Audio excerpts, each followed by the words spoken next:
Hello and welcome back to this series of Synlab podcasts where we are discussing eating disorders and sustainable eating habits. My name is Patsy Mokunga and I'm still your host. We have been talking about, eating habits. We've learned a lot.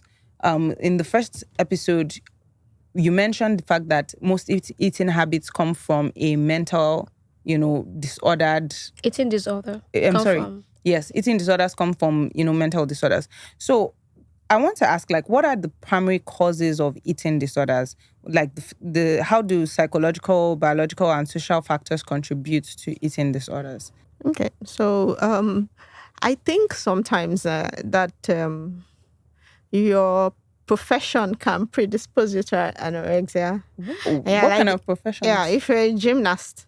Okay, true. Yeah, like the Olympians, they want to maintain a light weight so that they can spin and turn and somersault. So that can predispose you. Yeah, I do remember that. I've seen a connection between people like ballerinas and... That's the word. The eating, dancers, yes. Because they will always have to be very... And actors. And then models. The biggest predisposition to anorexia is being a model because, your managers don't really give two hoots about you being out of shape. So you have to do everything to ensure that you are the perfect fit for the dress, for the runway, and for the catwalk, That's one part of it. But I think the biggest so far is it's your profession. Then social media. I remember what she said in the previous episode that everyone wants to be picture perfect. No. And I think we need to educate this generation that you don't have to be picture perfect because you are you. So trying to be picture perfect, social media pressure, kind of makes your thinking disordered. You're thinking, I just want to be this. I'm going to do everything to be accepted socially. That can predispose you to it. And then, while I was reading up for this, I thought of grief also. It wasn't mentioned in many of the journals and the write-ups, but grief can predispose you to eating disorders. You've lost a loved one and you just have lost interest to life, everything, and to food and everything. So the people around the bereaved person need to ensure they eat. But then it's ridiculous. Don't you think it can be both ways? Because I know that I've had conversations with even my friends where we are asking ourselves are you a stress eater or a stress starver? There are people like me, when I'm stressed, when something is wrong, I'm not eating. I am literally not eating. But there are some people who go to food that's all they can do. Maybe it makes them forget or something. For some people, while they are grieving, they eat. They use food to comfort themselves, For me, if I'm grieving, I will likely not eat. If I'm sad, I will likely not eat. But for some people, that is how they feel better. That's what makes them feel better. So, for instance, if you're the kind of person that finds comfort in food, you likely binge eat, and before you know it, it's out of control. You already have binge eating disorder, So binge eating disorder, for instance, also is much more common in PCOS women, for instance, also. Really? Because they are always depressed. The depression rates among women with PCOS is very high. So they find comfort in food also. They also binge eat, So like she said, she already covered a lot. The genetic factor is also there. There are research studies showing that if you have a family history of any eating disorder, you're more likely to develop that eating disorder also. So that's okay. That's all the factors that can predispose. I think stress also. I used to have, while I was still in a 9 to 5, I had a friend who, when she's under pressure, she eats. Yeah. And then she adds weight, and I used to think she was out of this world because she would tell me, I'm overweight. I think I'm under pressure. And then we're looking at how you're getting fat. Explain it to us. Because you think if somebody is stressed, they should not be adding weight. But cortisol will predispose you to eating.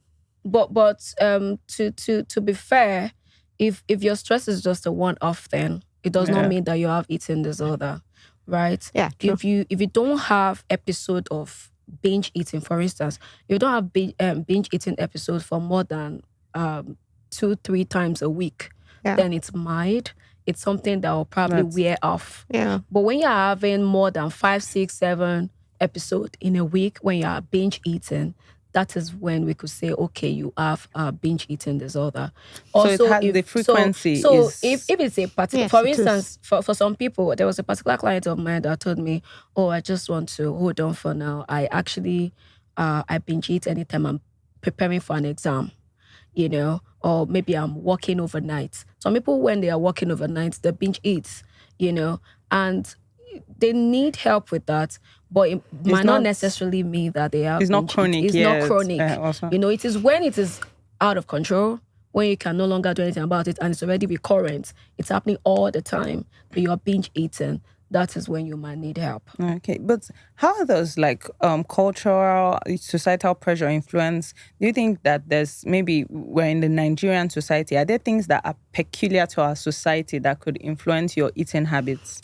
Okay, so first of all, data suggests that it's I think 1 in 10 or 2 in 10 people that have it. It's quite frequent. Global picture, global, not Nigerian picture. Okay. And then the data also states that third world countries barely have eating disorders. Well, first of all, we don't have food. That's Well, we have a food inflation, we have a food crisis. How you are not seeing food to eat. So it means that we're less predisposed to eating. Yeah. That's good though. Gender also predisposes you more to women than men. More women are likely to. And then age. So at what age? You have people from the teenage years to 25. Young adults. Yes, young adults. So like a 35-year-old woman who is having a baby or not raising a family. You know, I would think that older women should be more predisposed, like just my thoughts. You know, because when you are younger, your body is even more fit. It's so the to other way speak. around. That's very, very interesting. Well, if I may put an explanation to that, during adolescence is the time when children become self-aware. Yeah. That's when they want to be like their peers. That's when they are impressing other people. As an young adult too, if you probably can look back, you know that there's some things that you did probably just to fit in. You understand? By the time you're turning 35 and going towards 40, you're really not really impressing people. You're more focused to life. You don't really send anybody like that. But I really think that those that are in their 30s and 40s are more likely to have binge eating disorder. For instance, postpartum depression can, link you up with binge eating disorder. Probably after adding so much weight, probably after pregnancy, and you're struggling to lose it, and then you keep going on serious trendy diets and it's not working, you just give up and you become a chronic eater. That one is different. But when we're talking about anorexia nervosa and bulimia nervosa, it's more common in teenagers and young adults, apart from those that their profession, probably require some level of thinness. So what are the far-reaching consequences of eating disorders, like physical consequences or even mental consequences, besides the fact that, maybe are there anything besides like, I'm going to eat and I'm going to gain weight, or I'm going to eat and I'm going to lose weight? What are other consequences can these things cause? Okay, would you like to go for it? Okay, well, for the most important consequence, especially in anorexia, is that the girls, for the female folk, they kind of have amenorrhea, meaning that their period will cease. Mm-hmm. You see, the reason is the biochemistry is very simple. And like I always say that once you know how your body works, you're able to make proper decisions. Your body needs food to do metabolic processes. Metabolic processes means processing life, walking, jumping. You don't even have enough to stay alive because you are underweight. Your body mass index is low. So long processes like having your period is far for your body. But yeah, I mean, it just cuts that off just to stay alive. So that is a major problem for them because they're underweight. Then they're predisposed to cold. It's said that the polar bears have fat around them to be able to stay in Iceland and Antarctica and all that side. So that also, a major problem is the fact that they don't even have lots. We're talking of cholesterol here. They don't have enough to process thinking. You need cholesterol to affect the way your brain is working. Exactly. You start feeling dizzy. You want to faint. You can't process. You can't think. And you see, the fact is, as your brain is trying to shut down, it will also affect heart rate, arrhythmia, irregular heartbeats. Look, the end result is a crisis, and the person can ultimately die. Yeah. Let's leave it at that. I'm sure she would have a lot more to add. I love the way she already gave a very good picture of it. So when someone starts out with anorexia nervosa or bulimia nervosa, you may not notice, but over time they'll start disappearing. It's not only their body shape that is diminishing, their organs are also diminishing. The brain is shrinking. There is low production of hormones. And before you know it, they are depressed. Depression is one of it, but towards the end, there is multiple organ failure, heart failure, kidney failure. All of the organs will start packing up if you don't quickly get them the help that they need. They will not admit it, but if you can notice it and quickly get them the right help, then you'll be doing them a favor. Bulimia and nervosa, that's the same way. But for the binge eating disorder, if they don't get the help that they need, of course, they're going to come down with chronic conditions. I already mentioned that these ones are the ones that are overweight and obese. So before you know it, they're having high blood cholesterol levels, they're having prediabetes, diabetes, chronic kidney disease, if they don't get the right help that they need.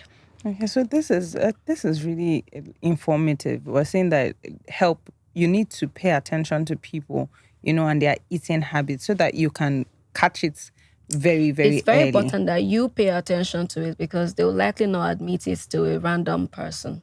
So it has to be the loved one paying attention. To notice that there's a problem, you're not eating or you're eating. They never admit it. They never, ever admit it. And that in itself shows like the mental state of a person. And so that's why it's called a mental disorder. It's a serious, although most like if you ask somebody that, do you think there's a mental disorder? They'll be like, no, it is not. But it's actually a mental disorder, a serious one. And that is why when we get to the treatment, we'll be talking about the therapy, and all of that. So. Well, thank you very much. We're learning a lot and seeing how far this goes. Like I said at the beginning of the podcast, it's quite far-reaching to the fact that it can go to the point where it threatens your life. We're talking about organ shutting down. That is very, very important. And at the base of it, it's something so common, food. It's almost like it's just food. Well, I believe our audience is learning much. You're learning to take your eating habits very seriously and to also monitor yourself and your eating habits. And like our host speakers have said, you won't, a lot of people will not admit it. So you have to pay attention in order to even be aware that something bad is happening. So we'll be back again, talking more, talking about the treatments, how to notice these things, how to help these things. So sit tight, come back for the next episode in episode 3. And while you're here, like I always tell you, like, share, comment, subscribe, tell everybody, because this is important. Last, everybody eats food. So this is not special to men, women, older people, children. You can tell everybody about Synlab podcast. I'll see you on the next one.